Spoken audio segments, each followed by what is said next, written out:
कृषि के बारे में 3 और अन्य 3 निर्णय लिए गए।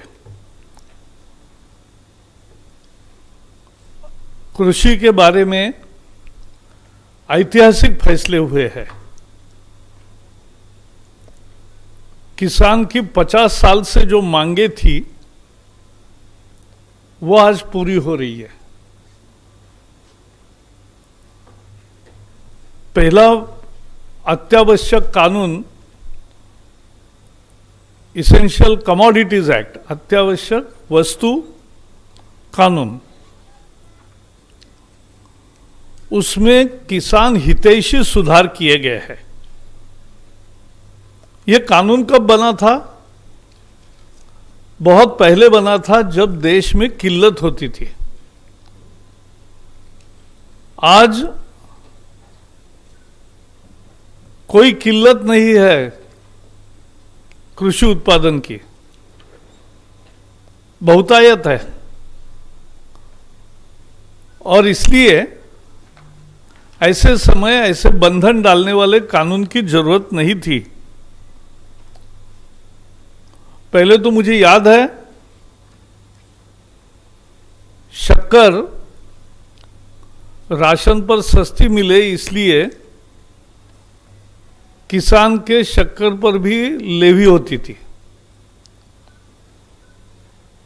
अभी भी कुछ कानून के प्रोविजंस ऐसे हैं कि जब कीमतें बढ़ती है तो तुरंत बंधन आते हैं खेती किसान पर, निर्यात बंद होती है, भंडारण पर निर्बंध आते हैं। ये इसेंशियल कमोडिटीज एक्ट की लटकती तलवार ने निवेश को रोका। ना स्टोरेज बढ़ा, ना निर्यात बढ़ी, ना प्रक्रिया उद्योग बढ़े, ना निवेश आया।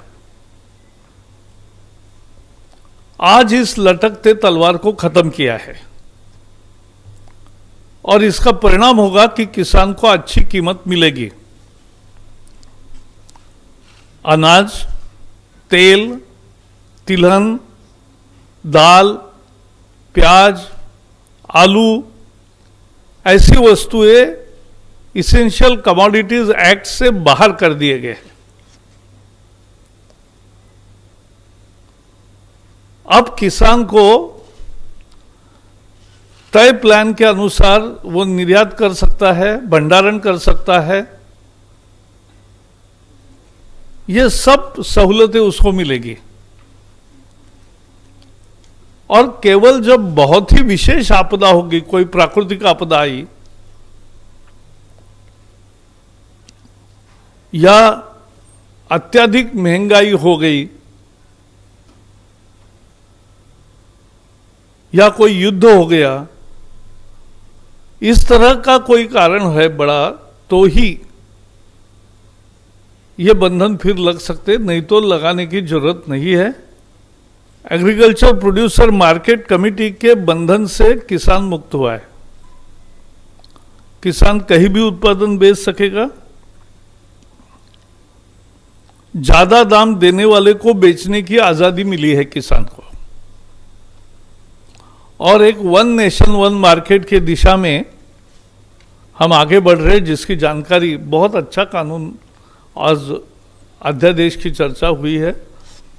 एक तीसरा महत्वपूर्ण निर्णय हुआ, ज्यादा कीमतों के गारंटी पर कृषि उपज समझौते से बेचने की किसान को अनुमति मिली है। यानी कोई निर्यातक है, कोई प्रोसेसर है, कोई दूसरे पदार्थों का उत्पादक है, तो उसको कृषि उपज दोनों के आपसी समझौता जो होगा उसके तहत बेचने की सुविधा आज मिली है, जिससे सप्लाई चेन खड़ी होगी। भारत में पहली दफा ऐसा कदम उठाया गया है